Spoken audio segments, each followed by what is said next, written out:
국민의힘이 중재안 합의를 번복하면서 이른바 검수완박 후폭풍이 일고 있습니다. 여야 원내대표가 오늘 오전 회동했지만 이견만 확인했습니다.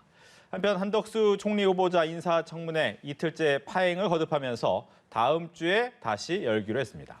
이 시각 정치권 이슈 임승호 전 국민의힘 대변인, 최지은 전 더불어민주당 선대위 대변인과 함께 짚어보겠습니다. 안녕하십니까? 어서 오십시오. 안녕하세요. 여야 대표가 만났지만 이견만 확인했다. 그런데 이제 민주당에서는 내일 본회의 소집을 요구한 걸 보면 단독 처리하겠다라는 생각이 강한 것 같네요. 네, 저는 충분히 그럴 만한 입법 동력도 마련이 되어 있다고 생각하고 그럴 만한 명분도 있다고 생각을 합니다. 여기에 저희가 박병석 당시에 국회의장께서 중재안을 만들 때는 국민의힘에서 중재안을 수용을 해달라, 우리 같이 중재안을 만들자. 그렇지 않은 경우에는 민주당은 더 강한 원안을 가지고 갈 것이다 라고 얘기를 했거든요. 그런데 그 이후에 권성동 원내대표께서는 내가 얘기하는 것을 거의 민주당에 받아 적었다. 내 얘기가 거의 다 관철이 됐다라고 굉장히 좋아하셨어요. 네. 그리고 국민의힘에서도 이것을 의원총회까지 거쳐가지고 국민의힘의 70여 분의 의원들이 다 있는 데서 총회를 거쳐가지고 추인된 것이 합의안입니다.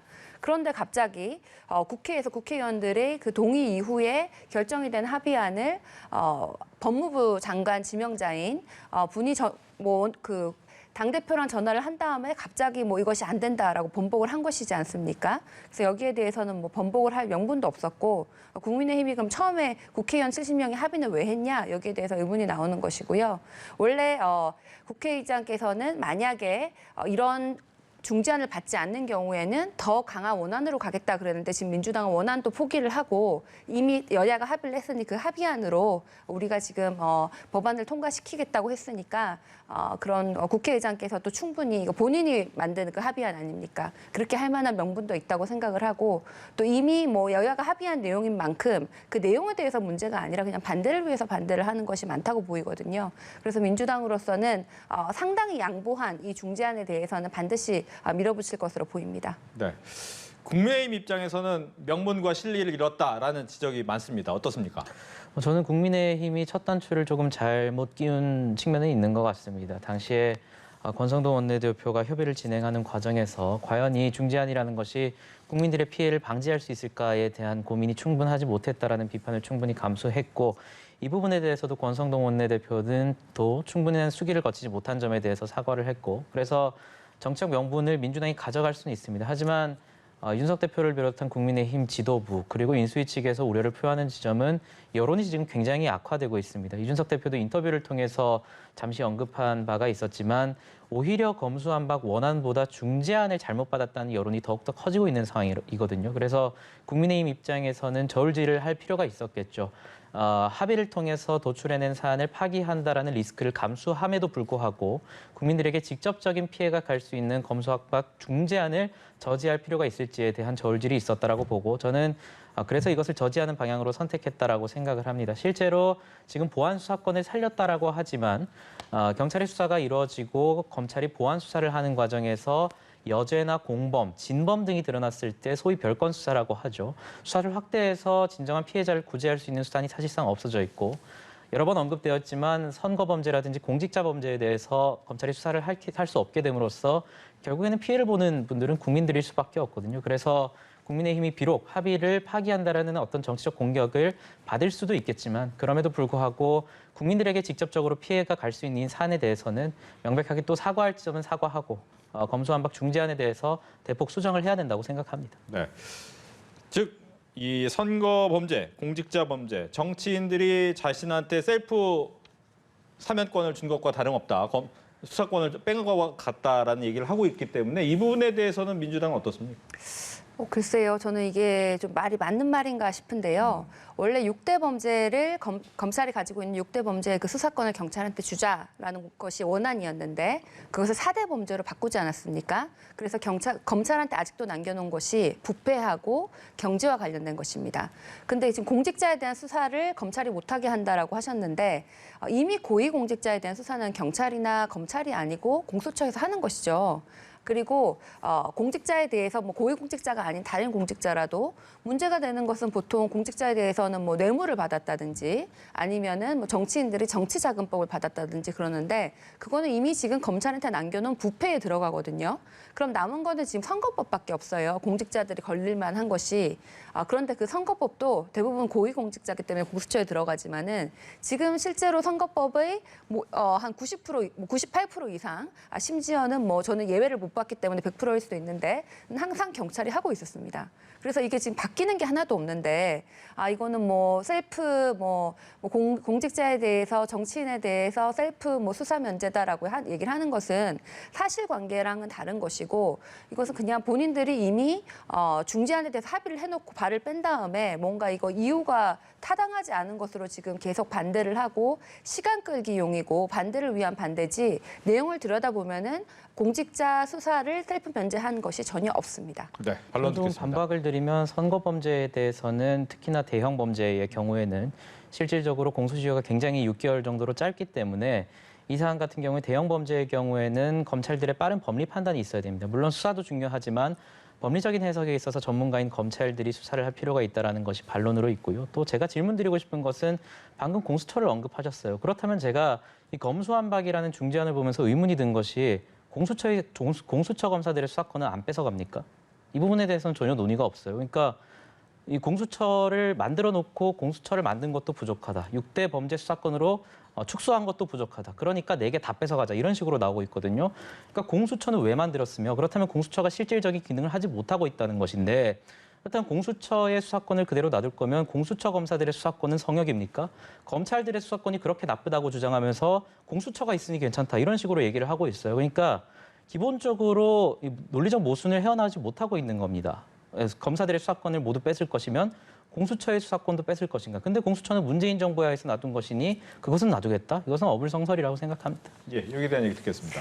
공수처는 처음부터 고위공직자에 대한 수사를 말하는 것이죠. 그래서 거기에 대해서 계속 원래 기능을 하는 것이고 그거에 대해서 변화를 제기를 한 적도 없고 거기에 대해서 논의 사항도 아닌데 갑자기 그럼 공수처는 어떡하냐라고 얘기를 하는 거는 지금 이 중재안과 원안의 논의 사항도 아니었던 얘기를 갑자기 중재안을 받을 것이냐 원안을 받을 것이냐 하는데 갑자기 끌어들이시는 것 같고요.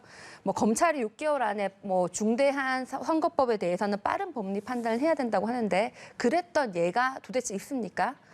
얘가 저는 전혀 생각이 나지 않는데 선거법은 대부분 지금 경찰이 수사를 하고 있고 또 실제로 만약에 그런 보완할 것들이 있어요. 보완점을 충분히 찾을 수가 있는 것이죠. 여야가 거기에 대해서 추가로 합의를 할 수도 있는 것이고. 근데 지금 무조건 검수완박은 반대다. 중재안 받아놓고는 며칠 지나서는 반대다라고 하는 것이 굉장히 궁색해 보입니다. 그러니까 보안 수사 관련해서 지금 보완하면 된다, 검찰에 보완하면 된다라고 얘기를 하고 있지만 보완이 불가능한 중재안을 만들어 놨다니까요. 보안 수사권을 살려놨다라고 말을 하지만 예를 들어서 방금 말씀하신 것 중에 경찰이 선거 범죄를 수사하는 와중에 문제점이 있으면 검찰이 수사하면 된다, 이런 식으로 얘기를 하고 있는데 선거법과 관련해서 이것이 소위 말하는 스케일이 커지거나 다른 혐의가 발생했을 때 검찰이 보안 수사를 통해서 그 수사의 미진한 점을 보완한다는 것이 보안 수사권이거든요. 근데 합의안을 보게 된다면은 단일 범죄, 동일 범죄에 한한다라고 규정을 해서 사실상 이 보안 수사권을 박탈한 상태입니다. 이런 상황에서 경찰이 잘못된 선거 범죄나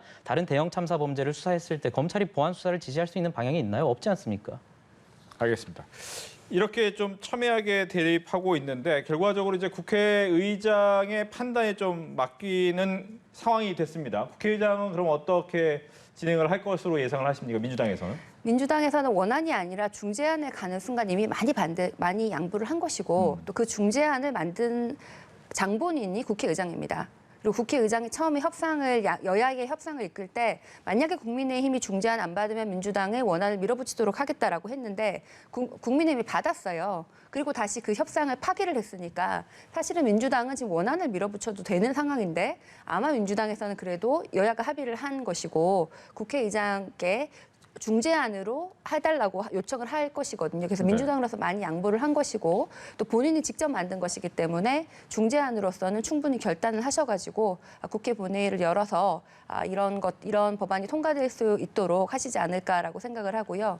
조금 더 큰 틀에서 보면 이 원안이냐 중재안이냐를 떠나서 처음에 이 검수완박 얘기가 나왔을 때 대다수 국민들이 심지어는 국민의힘에 있는 대다수 정치인들을 포함해서 검찰 개혁의 필요성에는 많은 분들이 공감을 하셨습니다. 그리고 그 검찰 개혁을 그럼 어떻게 해야 되냐에 대해서 검찰의 수사권과 기소권의 분리가 필요하다라는 것은 검찰총장 출신의 윤석열 당선인도 인정을 했어요. 그래서 거기에 대해서는 많은 부분들 공감대가 있는데, 그런데 이 검수완박은 지금 이 방법 그리고 그 시기에 대해서 많은 분들이 문제를 삼으셨거든요. 그래서 거기에 대해서 절충안을, 보완책을 만들고 절충안을 만들고 타협안을 만들어가지고 그것을 민주당이 일방적으로 하는 것이 아니라 국회의장의 중재하에 여야가 합의를 해가지고 안을 만들었어요.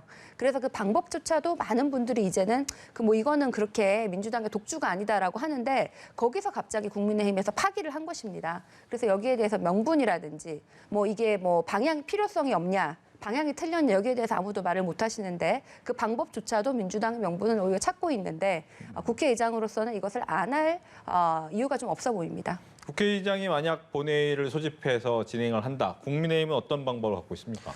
필리버스터를 비롯한 모든 수단을 동원할 것으로 예상이 되는데, 저는 박병석 의장 입장에서도 이게 합의가 안 되면 원안으로 통과시키겠다 이렇게 말씀을 하셨다고 하지만, 그렇다면 원안으로 한번 통과시켜보면 됩니다. 박병석 의장도 지금 고심을 하고 있는 거거든요. 처음에 방미 일정이었나요? 외국 순방 일정이 잡혀 있으니까 이것을 회피하는 것 아니냐라고 한 다음에 취소를 하고, 박병석 의장도 이것을 그대로 통과시킨다면은 국민의 역풍이 굉장히 셀 것이라는 것을 예상하고 있고, 이것이 본인의 손으로 통과되는 것에 대한 굉장한 정치적 부담감을 가지고 있었기 때문에 중재안을 통해서 중재를 시도했던 것이죠. 그렇다면 방금 최 대변인께서 말씀하신 대로 박병석 의장도 굉장히 그렇게 강경한 입장이었다면, 국민의힘이 소위 협의의 사항에 대해서 다시 논의해보자고 했을 때 말씀하신 대로 원안을 한번 통과시켜보면 되죠. 하지만 저는 박병석 의장이 그것이 굉장히 부담스럽다는 것을 스스로도 알고 있는 상황입니다. 방금 최 대변인께서는 검찰개혁에 모두가 동의를 하고 있다, 검수완박에 국민의힘도 동의를 했다, 국민 모두가 동의를 했다라고 말을 하고 있지만, 저는 최근에 여론조사를 좀 보셨으면 좋겠어요. 이게 검수완박이 원안에 대해서 논의가 될 때도 그렇고, 최근에 KSY 여론조사 등등 중재안에 대한 여론조사도 그렇고, 굉장히 이 문제에 대해서 국민들이 반감을 가지고 있는 상황입니다. 그렇기 때문에 민주당 입장에서도 역풍을 우려해서 중재안에 대해서 일종의 퇴로를 만든 것이지, 이것이 검수완박이 6대 수사권을 모두 폐기하는 것이 절대선인데 우리가 국민의힘의 얘기를 들어서 조금 양보해줬다, 이런 식으로 표현하는 것은 부적절하다고 생각합니다. 네, 하실 말씀 있습니까? 네, 제가 아까도 검수완박에 대해서 이것이 완벽하다고 말씀드린 것은 아니고요. 검찰 개혁의 필요성과 그리고 그 개혁의 방법으로 검찰의 수사권과 기소권 분리에 대해서는 많은 공감대가 있다고 말씀을 드린 것이고, 검수완박의 시기나 방법에 대해서는 민주당 내에서도 여러 가지 비판이 나왔고, 그것에 대해서는 충분하지 않았는데, 그래서 거기에 대한 보완책으로 중재안이 나왔다는 말씀을 드립니다. 네. 관련해서 이제 윤석열 당선인이 직접적으로 여기에 대해서 언급은 하진 않았지만, 권성동 원내대표와의 면담도 있었고, 또 안에서 내부적인 배현진 대변인의 이야기도 나오면서 약간의 입장이 흘러나오긴 했습니다. 직접적이지 않지만 현재 검수완박에 대해서는 반대한다고 봐야 되는 건가요? 사실상 모든 인터뷰나 어떤 대변인 등의 브리핑을 봤을 때는 부정적인 입장이 있는 것으로 분명히 보이고, 국민의힘 지도부도 그렇고 인수위 측도 그렇고 이 중재안이 있은 다음에 어떤 여론의 동향에 따라서 굉장히 많이 바뀐 것이 보입니다. 물론 국민의힘 입장에서는 협상을 뒤엎었다라는 정치적 어떤 리스크를 질 수는 있겠지만, 이 이후에 어떤 내부적인 여론조사를 봤을 때도 오히려 검수완박 원안을 통과시키려 했을 때보다 왜 그 중재안을 최소한 막으려고 시도도 해보지 않고 중재안을 덥석받았냐, 이런 것에 대한 비판 여론이 굉장히 커지는 것을 내부적인 여론조사를 통해서 확인했다고 이준석 대표의 인터뷰도 확인이 되었거든요. 이런 상황에서 저는 좀 유감스러운 측면도 있습니다. 국민의힘이 좀 더 신중하게 중재안에 대해서 고려하고 지도부 등등의 모든 의견을 수렴해서 이것을 결정했으면 좋았을 것이다 라는 아쉬움은 있지만, 이미 일어난 일이니 지금 이렇게 된 상황에서는 여론의 어떤 역풍이라는 것이 굉장히 지금 센 상황이기 때문에 지금 중재안을 대폭 수정하는 방법으로 모든 수단을 동원하지 않을까 예상하고 있습니다. 하나만 더 질문을 드리면, 그렇다면 권성동 원내대표 같은 경우에는 의원총회나 등등을 하기 전에 당선인과의 사전 교감이나 관련된 내용이 과연 없었겠느냐라는 사람들의 의문은 있어요. 저는 그 부분에 대해서는 좀 물리적인 시간으로 봤을 때도 굉장히 부족할 수밖에 없었다라고 생각을 합니다. 박병석 의장이 중재안을 제시하고 불과 한 2시간여 뒤에 국민의힘 권성동 원내대표 측이 이것을 먼저 수용했다라는 속보가 국민들을 통해서 발표됐는데요. 그래서 이런 물리적 시간을 봤을 때 인수위 등이나 국민의힘 지도부, 그리고 원외에 계시는 어떤 국민의힘 당대표 등등과 충분히 숙려할 시간이 굉장히 부족했다. 그래서 저는 이 부분에 대해서는 향후 이 검수완박 시국이 끝나면 왜 국민의힘에서 이런 중재안을 졸속으로 합의를 할 수밖에 없었는지 이에 대해서 자성의 목소리도 좀 있어야 된다고 생각합니다. 민주당 입장에서는 뭐 한동훈 후보자나 윤석열 당선인의 입김이 너무 많이 작용한다라는 부분에 대한 비판이 좀 있더라고요. 그럼요. 이 권성동 원내대표 같은 경우에는 윤핵관이라고 불리지 않습니까? 그래서 그 국민의힘에서 권성동 원내대표가 월등하게 원내대표 진입을 했을 때는 정권 초기니까 그 당선인과 친한 분이 원내대표를 맡아가지고 그 처음에 그 일기에 그 당청의 그런 당과 그리고 청와대의 지금은 뭐 당선인의 협조를 굉장히 잘 하고 시작을 잘 하자라는 이유로 그분을 뽑았는데 그러면은 이렇게 검수완박과 같은 이렇게 중요한 사안에 대해서 그러면은 윤석열 당선인하고 아무 교감 없이 혼자서 이런 중재안을 수용했다는 거는 좀 말이 안 되는 것 같거든요. 그래서 충분히 교감도 있었다고 생각을 하고 윤석열 당선인이랑도 교감이 있었고 뿐만 아니라 혼자서 한 것도 아니고 원내대표가 의총을 열어서 70명의 국회의원들과 다 같이 논의를 하고 그 다음에 중재안을 받은 거지 않습니까? 그런데 이제 와서 뭐 한동훈 법무부 장관이 여기에 대해서 좀 불만을 표시를 하고 또 그 다음에 사실 이분은 장관 임명자 장관도 아니에요. 후보자고. 네. 그리고 여기에는 지금 이거는 국회에서 결정할 사안이지 행정부에서 할 사안도 아닌데 본인의 개인적인 의견을 얘기를 한 것으로 갑자기 70명의 국회의원이 중재안을 여야가 합의를 했고 국민들이 다 보고 있는 것을 번복을 한다? 이것은 굉장히 좀 부적절하죠. 그리고 이것을 권성동 이분이 원내대표가 윤석열 당선인과 교감을 한 다음에 지금 윤석열 당선인의 말을 조금 바꾼 것이 아니냐라는 생각까지 들거든요. 그래서 뭐 여론을 의식을 했다든지 뭐 아니면 검찰 내부에 저항이 많았다든지 이런 식으로 나중에 의견을 바꿨는지는 몰라도 충분히 윤석열 당선인도 처음에는 찬성을 했던 입장이었을 것 같고 또 무엇보다도 국민의힘의 70명의 의원들이 의원총회를 거친 다음에 중재안을 받았는데 갑자기 한동훈 법무부 장관의 후보자가 반대를 한 이후에 이것이 이렇게 뒤집힌 이 사안이 굉장히 부적절하고 심지어는 이게 그 입법부에 대한 뭐 권한에 대해서 문제를 삼는다든지 입법부의 권한이 땅에 떨어졌다라고 이렇게 표현을 하는 분들도 있었습니다. 네. 관련해서 이제 문재인 대통령이 어제 기자 간담회도 있었고 한 방송사와의 인터뷰도 있었는데 여기에 이제 검수완박 관련해서 얘기가 나왔습니다. 중재안이 좀 잘 된 논의다라고 얘기도 하고 단독 처리에 대해서는 좀 부정적 인식도 보이긴 했습니다. 어떻게 들으셨습니까? 저는 전반적으로 검수완박에 대해서 굉장히 크게 찬성을 하고 있구나라고 느꼈습니다. 사실 문재인 대통령께서 이전에 김호수 총장과의 면담 과정에서도 굉장히 검찰의 뭐 독점적인 그리고 부당한 수사 잣대라는 취지의 발언을 하면서 검찰을 세게 비판하는 측면도 있었고 전반적으로 검찰에 대한 불신이 굉장히 크구나라는 생각을 했습니다. 다만 저는 좀 유감스러웠던 것이 한동훈 후보자에 대해서 뭐 검수완박 저지 발언은 부적절하다라고 했지만 정작 2년 전에 추미애 장관 같은 경우에는 뭐 수사 기소권을 분리해서 검찰을 내부적으로 통제해야 된다 이런 발언까지 하셨어요. 그러니까 본인 정부 하에서 법무부 장관이 어떤 수사 기소 분리에 대해서 의견을 내는 것은 괜찮고 또 법무부 장관이 다른 정권에서 법무부 장관에 될 사람이 의견을 내는 것은 부적절하다라는 것은 문재인 정부가 5년간 받아왔던 내로남불의 비판을 또다시 보여주는 상징적인 것이라고 생각을 하고요. 뭐 이외에도 전 좀 문재인 대통령의 어떤 대담 과정에서 이 문제에 대해서는 한동훈 후보자가 부적절하다라는 취지로 발언했는데 이 뒤에 진행자가 그렇다면 민주당에서 이렇게 강하게 드라이브를 거는 건 괜찮습니까? 라는 질문을 했을 때는 현안이니까 대답하지 않겠다 그래요. 그러니까 본인이 대답하고 싶은 어떤 현안에 대해서는 뷔페처럼 골라 먹으면서 이 부분에 대해서는 선택적으로 발언을 하고 또 다른 사안에 대해서는 곤란하니까 현안인이 답변하지 않겠다. 이런 식의 태도는 그동안의 국민들과 그리고 언론들과의 소통을 거부했던 문재인 대통령과의 태도를 적실하게 보여주는 어떤 상징적인 장면 아니었나 생각했습니다. 네. 뭐 문재인 대통령께서는 굉장히 원론적으로 대답하신 것 같아요. 뭐 사실 검수완박이라고 하는 이 이름도 좀 부적절한데 왜냐하면 그 6대 수사 중에 2개나 남겨놓고 4개만 이렇게 가지고 오는 것이니까 검찰 정상화 법안 이렇게 민주당은 부르고 있는데요. 이런 법안의 그 취지나 또 이것을 또 단독으로 하지 않고 중재한 그 과정에 대해서는 좋게 보지만 그래도 단독으로 밀어붙이는 것은 좋아하진 않는다 이렇게 굉장히 원론적으로 말씀을 하셨고 누구 한 사람의 입장을 뭐 편드는 그런 발언을 하신 것은 아닌 것으로 보입니다. 그래서 뭐 끝까지 협의나 협치를 통해 가지고 이런 법안을 이런 그런 방법이 지금 있는지는 모르겠지만 그런 법안을 통과시켜야 된다는 그 원칙에 대해서 말씀하신 것으로 보입니다. 네. 또 이제 조국 전 장관 관련해서도 이야기가 나왔는데 여기에 대해서는 뭐 장관과 가족의 고통이 좀 마음 아프다라는 부분과 함께 이 조국 전 장관에 향한 수사가 의도가 좀 포함이 됐을 수도 있다. 공교로운 부분이 있을 수 있다라는 얘기가 있었어요. 여기에 또 당선인 측에서는 지난 시절 권력 사유화 부분이 더 큰 문제였다라고 지적을 하기도 했는데 이 부분도 이야기를 해볼까요?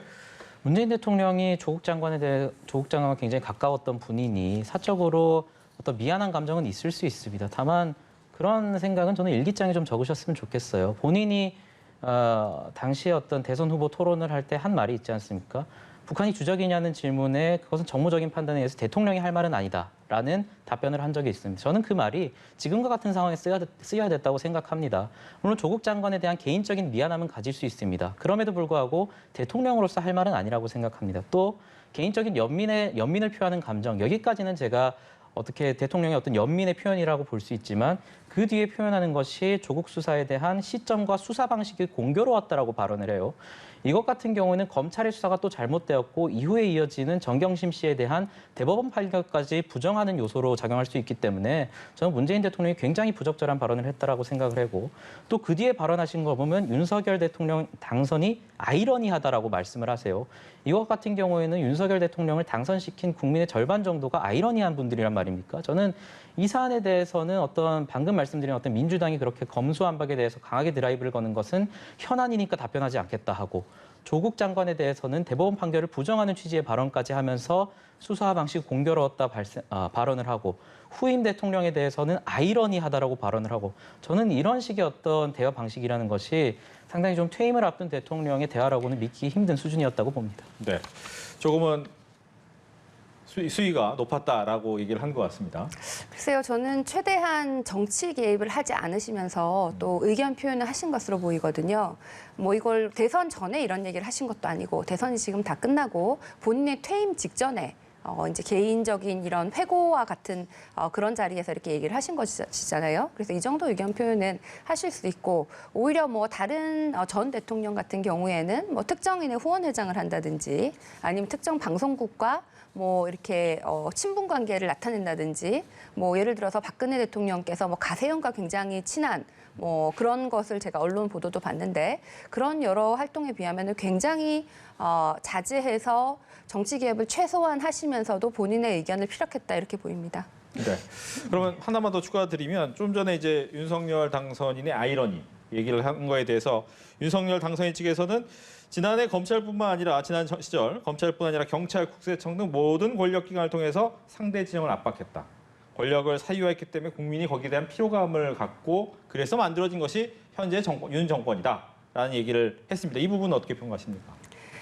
뭐 그거는 보는 사람마다 아마 다르겠죠. 또 윤석열 당선인을 찍은 분과 또 그렇지 않은 분들께 간에 생각이 굉장히 많이 나뉘겠지만은 윤석열 당선인이 지금 당선인이 된 것은 문재인 정부의 검찰총장이었고 실제로 여러 가지 검찰의 그런 문제의 한 중간에 한가운데 있었던 분이 지금 밖에 나와가지고 거기 또 대표를 하시는 대통령이 되시는 이런 상황은 아이러니하다고 많은 분들이 그렇게 생각하실 수 있다고 생각합니다. 예. 얘기 듣겠습니다. 저는 뭐 방금 말씀하신 것 중에 박근혜 전 대통령을 좀 언급하시면서 말씀하신 것 부분에 대해서 박근혜 전 대통령이 현직 대통령이 아닙니다. 전직 대통령이죠. 문재인 대통령이 지금 현직 대통령입니다. 문재인 대통령이 임기가 끝난 뒤에 조국 장관과 뭐 선거운동을 하든 뭘 하든 아무도 뭐라 할 사람이 없습니다. 근데 지금 퇴임이 한 달 정도 앞뒀다고 하지만 10일 정도 앞뒀다라고 하지만 여전히 현직 대통령이거든요. 현직 대통령이 언론과의 인터뷰에 있어서 어떤 조국 수사에 대해서 공교로웠다 발언을 하고 그리고 10일 뒤면 취임할 당선인에 대해서 아이러니하다고 발언하다는 것이 어떻게 전직 대통령의 그런 활동과 비교될 수 있는지 저는 좀 의문입니다. 알겠습니다. 또 하나는 마지막으로 이제 이 사면 문제에 대해서는 유보적인 입장을 보였는데 이 유보적인 입장은 가능성이 있다. 즉 국민이 어떻게 느껴지느냐 공감대가 중요하다라고 이야기한 걸 보면 가능성이 있어 보이기도 하고 어떻게 예상하십니까? 저는 가능성이 매우 낮다고 생각을 합니다. 정치적 결단으로 이런 사면이 이루어지긴 하는데 그럼에도 불구하고 국민의 공감대 그리고 이게 좀 명분 이런 것들이 다 맞아 떨어져야 된다고 생각을 하는데요. 만약에 이걸 정말 하실 거면은 더 빨리 사면을 하시지 않으셨을까라고 생각을 하고 지금 임기가 정말 얼마 남지 않은 상황에서 특별한 공감대가 크지 않은데 지금 이런 사면이 과연 가능할까라는 의문이 듭니다. 보면 이제 사면이 두 부류죠. 이명박 전 대통령을 포함해서 김경수 전 지사, 정경심 씨 등 약간 정치적인 부류가 있고 또 이재용 삼성전자 회장과 같은 부회장과 같은 분처럼 경제 쪽에 사람이 있고 두 가지 부류인데 어떻게 좀 보십니까? 저는 뭐 정치적인 영역에 있는 분들이든 경제적인 영역에 있는 분들이든 결국에는 대통령의 사면권, 특히나 특별 사면권이라는 것은 정치적인 판단이기 때문에 퇴임을 약 보름 정도, 10일 정도 앞둔 현직 대통령이 정치적 부담을 느껴서라도 이것은 굉장히 하기 힘든 상황일 겁니다. 그리고 원론적인 수준에 그쳤다라고 보고 특히나 정치적인 영역에 있어서는 이명박 전 대통령에 대해서 현직 대통령이 사면 논의를 하게 된다면 민주당 진영에 있는 분들이 굉장히 거센 비판이 있을 것이고 김경수 전 지사나 정경심 씨 같은 경우에는 실제로 수용 생활도 그렇게 길지 않았고 또 이것을 실제로 진행시킨다라고 한다면 언론이나 지금 현재 야당의 비판을 굉장히 강하게 받을 것이기 때문에 저는 이 상황에서 문재인 대통령이 사면 논의를 시작할 가능성은 뭐 시기적으로도 굉장히 어렵고 정치적 리스크 측면에서도 뭐 불가능하다고 보고요. 그래서 원론적인 발언을 한 것이다 생각합니다. 네. 이제 인사청문회 얘기하겠습니다. 오늘까지 원래 한덕수 후보자 인사청문회가 이틀에 걸쳐서 이루어졌어야 하는데 미뤄졌습니다. 결국 파행을 했는데 파행의 이유는 뭡니까? 저는 한덕수 후보 측이나 어떤 민주당, 정의당 측에 동시에 어떤 한 발씩 물러나는 자세가 필요하지 않나라고 생각을 합니다. 지금 한덕수 후보 같은 경우에는 주장을 하는 것이 한덕수 후보 측에 대한 비판은 개인정보 동의를 해주지 않아서 쉽게 자료 제출이 되지 않고 있다라고 얘기를 합니다. 물론 민주당도 조국 사태 등등 비롯해서 개인정보를 이유로 제출은 상당히 많이 하지 않았는데 그래도 이제는 여당이 될 입장이니 이런 부분에 대해서는 조금 동의를 해주는 그런 자세가 필요하지 않나라고 생각을 하고 또 반대로 민주당이나 정의당의 입장에서는 특히나 민주당 같은 경우에는 민주당 당시 총리의 3배에서 4배 정도 되는 정도의 자료의 양을 요구하고 있고 약 1,000건 정도 된다고 하는데 그 양의 내용 같은 경우에도 뭐 수십 년 전에 별세하신 부모님 부동산 거래 내역 일체를 요구한다든지 아니면 50년 전의 봉급 내역이나 30년, 40년 전의 계약서를 요구하는 것은 사실상 물리적으로 제공을 하기가 어려운 부분들이 있거든요. 그래서 이 문제와 관련해서는 저는 인사청문회를 준비하는 측이나 그리고 이에 대해서 선고 검증을 할 국회 측에서도 서로 좀 양보를 하고 이게 지금 코로나 국면에서 결국에는 민생에 또 피해가 가는 것이거든요. 그래서 이 부분에 대해서는 적어도 총리만큼은 정치적 논쟁에서 좀 벗어나서 서로 양보하면 좋지 않을까 생각합니다. 네. 어차피 민주당이 총리는 인준을 해줘야 가능한 부분이기 때문에 일각에서는 여러 가지 자료 제출 등등등을 이유로 기선잡이 아니냐 이런 얘기도 나옵니다. 여기에 대한 얘기 듣겠습니다. 아니 뭐 자료 제출도 지금 뭐 말씀하신 아주 어려운 자료뿐만 아니고 그냥 좀 더 필요한 자료도 지금 다 내지 않으신 것으로 알고 있고 또 훨씬 더 구하기 쉬운 것도 지금 다 내지 않으신 것으로 알고 있고 지금 이미 이 한덕수 총리가 지명이 거론되고 나서 얼마나 많은 것들이 나왔습니까? 뭐 당시에 김앤장에서 고문으로 하셨을 때 뭐 고액 연봉은 뭐 둘째치고 뭐 론스터와 관련된 것에 어떻게 좀 관련이 있으신 것이 아니냐뿐만 아니라 뭐 부인의 문제라든지 여러 가지가 지금 계속 나오고 있는데 거기에 대해서 민주당이 지금 이제 야당으로서 검증을 해야 되는 것은 책임과 의무지요. 근데 뭐 자료를 다 주지 않는데 어떻게 검증을 하겠습니까? 그래서 이것을 뭐 자료 요구가 부적절하다라고 하는 거는 입장을 바꿔서 국민의힘이라도 아마 그런 자료 요청을 했을 것이라고 생각을 하고요.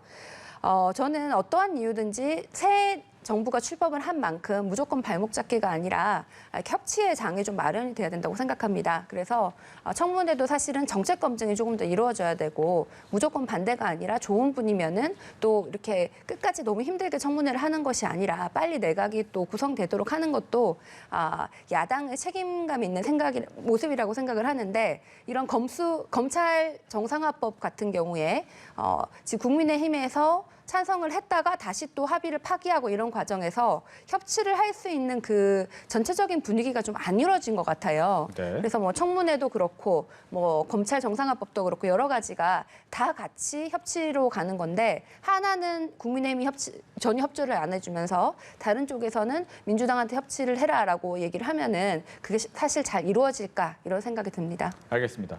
시간이 다 됐기 때문에 10초의 짧은 대답만 듣겠습니다. 경기지사 후보가 최종적으로 양쪽에서 결론이 됐습니다. 어떻게 예상하는지 전망 듣습니다. 김은혜 의원 입장에서는 김동연 후보가 행정 측면이나 경제 전문가 측면을 강조할 것이고 또 최근의 여론조사를 보면 상당히 좀 많은 세대에서 힘들 수도 있다라는 평가가 있어서 소위 당신과 민심이 분리되어 있다라는 평가가 좀 있지 않았습니까? 그래서 이제부터는 어떻게 유리되어 있는 어떤 그 민심을 잡을지에 대해서 좀 고민하실 시간이 아닌가 생각합니다. 네. 네, 경기도민들께서 투표를 하실 때는 결국 내 삶에 누가 더 도움이 되냐 이렇게 하실 거기 때문에 조금 더 경험이 많고 더 유능하다고 많은 사람들이 믿고 있는 김동연 전 부총리가 월등하게 이기시지 않을까라고 생각을 하고요. 이번에 우리 정치권은 이렇게 뭐 누구의 뭐 자객처럼 이렇게 가는 경우 뭐 당신과 민심의 격리 이런 것이 얼마나 큰 피해가 나중에 돌아올 수 있는지 여기에 대해서 좀 서로 배울 필요가 있을 것 같습니다. 알겠습니다. 서울시장은 박주민 후보가 경선을 포기하면서 송영길, 김진애 두 분의 2파전으로 진행된다는 점까지 얘기를 해드리면서 정치권 이슈를 마치겠습니다. 오늘 이야기 잘 들었습니다. 감사합니다. 맞습니다.